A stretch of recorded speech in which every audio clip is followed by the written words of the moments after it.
The dead period is almost upon us, at least for a week when it comes to the transfer portal, but that doesn't mean we have a new target for your Red Raiders in the transfer portal. We'll discuss him as well as give you the latest on a previously mentioned portal target here on the channel, and also recap some of the names that we've mentioned and where they've already landed in this portal cycle. Hey, how's it going, everybody? It's RC Maxfield here for the Back to 12 podcast. I appreciate y'all tuning into these videos. These are some of the most highly watched videos in this channel's history. So if you want 100% free content around your Red Raiders and everything you need to know in the portal, who they're targeting, who's coming back, who's leaving, this, that, and the other, it's a crazy world of college basketball that we live in, right? This is the place for you. All you have to do to stay in the know 100% free is like the video, hit that subscribe button, and turn on that notification bell. All right, let's start with some names in terms of where they ended up, because there were some names that we talked about here that Texas Tech just frankly reached out to, and maybe they were pursuing them, in a really aggressive way, or maybe it was just, hey, what's the number, right? Because we live in the NIL era, right? Donovan Dent, he was the top point guard in this portal class. There will not be another point guard, at least in my opinion, that should enter the portal, but maybe there is. But he was the top portal guard this cycle. He ended up at UCLA. Another one that is unfortunately off the board because it officially ends the run of Texas Tech landing the Mountain West Freshman of the Year. Magoon Guath is headed back to San Diego State in an absolute stunner. He released that over on his Instagram on April Fool's. It wasn't a joke. He's actually going back, and that stunned a lot of people because a lot of people thought, and myself included, I thought he was going to Kentucky. But instead, he returns to San Diego State, and he will play for the Aztecs during his sophomore season. All right, a name to know for Texas Tech that we have talked about on this channel, and they are actively going after him. Okay, he is being coveted by multiple other schools, most notably Gonzaga, but Texas Tech is firmly in the mix. That is Isaiah Pasia, the Delaware guard. You may remember him. He's 6'4", 190. He has 3 years of eligibility remaining, so he is coming off of his true freshman season. He had heavy usage, okay, as a true freshman. He really did, but he averaged 11.9 points per game, 4.2 rebounds, 3.9 assists. Really solid number for, well, a freshman, right? And he did so, as I mentioned, on a high usage rate, 23.3% to be exact. He's good in the pick and roll and can play in open space really well in terms of navigating it and creating it for himself and his teammates. He consistently gets to the rim. 68% of his field goals came at the rim, and he's a really good passer and has a 24% assist rate. Now, why am I bringing him back up? Because, well, Jacob Harris and Austin Massey over at the Scarlet and Black Insider. I would highly recommend y'all go check out the Scarlet and Black Insider because they actually reported this 2 days ago. So if you want to stay in the know on all things Texas Tech in terms of instantaneously, it takes me some time to make these videos. Got a 9 to 5. I've said that before, but just to let y'all know, that's the place where they're dropping news right away. Well, Pasia is reportedly, as it stands right now, set to visit Texas Tech's campus after the dead period. For those that don't know, the dead period officially starts on April 3rd. So Thursday, tomorrow, at the time that you're more than likely hearing this, right? It runs through next week all the way to April 10th. Then it reopens. It sounds like Isaiah Pasia is going to try and set up, and it sounds like it's really headed in that direction to get a visit to Texas Tech. Does that mean he's going to commit? No. Could a lot of things, go haywire there? Yeah, of course, it's the portal. But as it stands right now, he is a guy that Texas Tech is heavily pursuing and could have on campus as early as next weekend, according to Jacob Harris of SBI and the portal report, and then Austin Massey of SBI as well. So, again, a name to monitor for the Red Raiders there. And, again, if you want that news instantaneously, SBI is the way to go on that front. And the best part about it, by the way, shameless plug, a portion of each month's subscription fee for you guys goes to the Matador Club. So you're getting information and you're also supporting student athletes over at Texas Tech.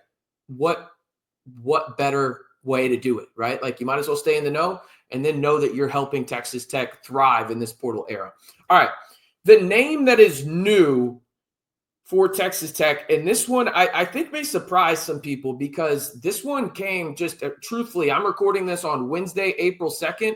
This happened earlier in the morning. I just got home and figured, hey, let's talk about this guy, right? Watch some film and like what I saw. It's Jaden Dawson, a guard from Loyola, Chicago. He is 6'4", 195 from Omaha, Nebraska, with 1 year of eligibility remaining.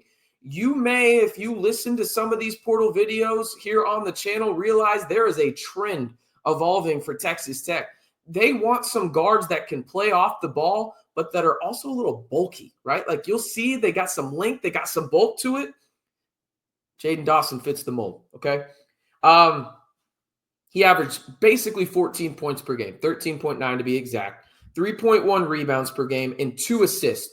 Technically 1.9, but let's round up just like we did for the points, right? He shot 36.3% from three, and he shot 40% from three in his career as well as 37%. So this is not an anomaly. This is not a guy that has just, fluctuated all the way across the board. No, he's consistently been above 36% from three throughout the duration of his college career. That's impressive. He can play on or off the ball, but I think he's more off the ball, more in a, I don't want to compare him to Chance McMillan, but in that type of vein. Like you can run on ball sets for him where he's the primary ball handler, but he can play that off ball role and you can run plays in terms of, action screens on the backside, baseline type stuff, all that. That's where I think he's better in terms of his skill set. Now in 2024, 2025, Dawson ranked 76th percentile for catch and shoot, 78th percentile nationally for spot-up shooting, and 76th percentile in dribble handoffs. Again, running action off ball, he gets it. He may take a set dribble and then shoot, or he may turn into a passer. He looked to be much better as a passer than the numbers showed when I watched tape. I was pleasantly surprised by his tape, and I'll talk about that a little bit more here in just a second. But as I mentioned, he's stronger off the ball, trying to find space because he has a quick release. He's fearless when it comes to shooting the basketball. In transition, is that his bright spot in terms of shooting? No. And I think it needs to be tamed in a little bit, but he's a sniper out there, in my opinion, right? He's a lengthy defender. He averaged 1 steal per game last year up at Loyola, and he can guard multiple positions, 1 through 3 mainly. I think he can guard smaller fours, but I don't feel great about it.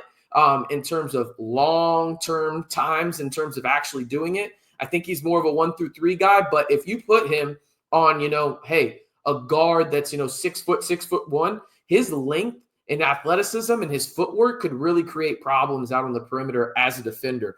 Overall, as I mentioned, I was pleasantly surprised by his tape. Honestly, when I heard the connection to Texas Tech, I was like, oh, okay, let me go watch the tape. I went in with a little bit of bias, I'll admit. But afterwards, he completely negated that. I really liked what I saw on film here, and I think he could thrive at Texas Tech if he indeed did become a Red Raider, because the thing that stands out to me is in a very heavy pick and roll offense that Grant McCaslin and crew like to run, you need a guy that can run off the ball when the pick and roll is happening, that understands and really just how to find space and is a good shooter, i.e. what Chance McMillan is. Is Jaden Dawson the kind of shooter that Chance McMillan is? No, it's probably a tier below. But a tier below Chance McMillan is still an elite shooter. He's an otherworldly shooter, just like Kerwin Walton is. So, Dawson is a guy that I think if he did commit to Texas Tech, he would be in that 20-ish minute range with much more room to produce in terms of minute totals. But he's a guy that I think you should keep your eye on. And I think with him entering the portal from Loyola, Texas Tech is going to have vast amount of interest. And who knows, maybe it moves quickly on the Red Raider front, and they really, really are aggressive in terms of his recruitment. All right, again, some of the names to know here. You had Donovan Dent, go to UCLA. He was a guard that Texas Tech had made contact with. Magoon Guath, the guy that won Mountain West Freshman of the Year. That is officially done in terms of a streak for the Red Raiders. He does not go to Kentucky. No, he ends up at San Diego State in a stunner. Everybody thought he was going to Lexington. And then the 2 guys that you need to monitor right now for Texas Tech, Isaiah Pasia, the guard from Delaware, according to Jacob Harris over on the Portal Report, as well as Scarlet and Black Insider, and Austin Massey over on the Scarlet and Black Insider. Isaiah Pasia is in the works on terms of creating a visit for Texas Tech. So he is set to visit the Red Raiders after the dead period. The dead period is, well, April 3rd, Thursday to April 10th. So sometime after that, you can expect potentially a Isaiah Pasia, well, visit out to the 806. And then the new name today is, well, a guy that pleasantly surprised me on tape, honestly. Jaden Dawson, the guard from Loyola, Chicago. I mentioned it. Averaged about 14 points per game, 13.9 to be exact, 3.2 rebounds per game, 2 assists, and shot 36.3% from three. He's a guy that I don't think he's at Chance McMillan's level, but you can see the archetype, and he is a guy that could go into that role, maybe a little bit less, and still thrive in this type of offense that Texas Tech loves to run alongside Christian Anderson, who should be back in the 806, at least you hope. I mean, it's the portal era, right? But we'll keep you updated on everything from that regard. All right. Again, if you want 100% free updates on your Texas Tech Red Raiders in the portal, on the hardwood, all year long, anything you need to know about Texas Tech men's basketball, we've got you covered right here on the largest group of Texas Tech fans on YouTube, almost 12,000 strong. Y'all are absolutely insane for hearing me yap that much, but I appreciate each and every single one of y'all. If y'all want to join the Back to 12 squad, like the video, hit that subscribe button, and turn on that notification bell to stay in the know. And as always, you know what to do. Stay safe and Rec 'em Tech.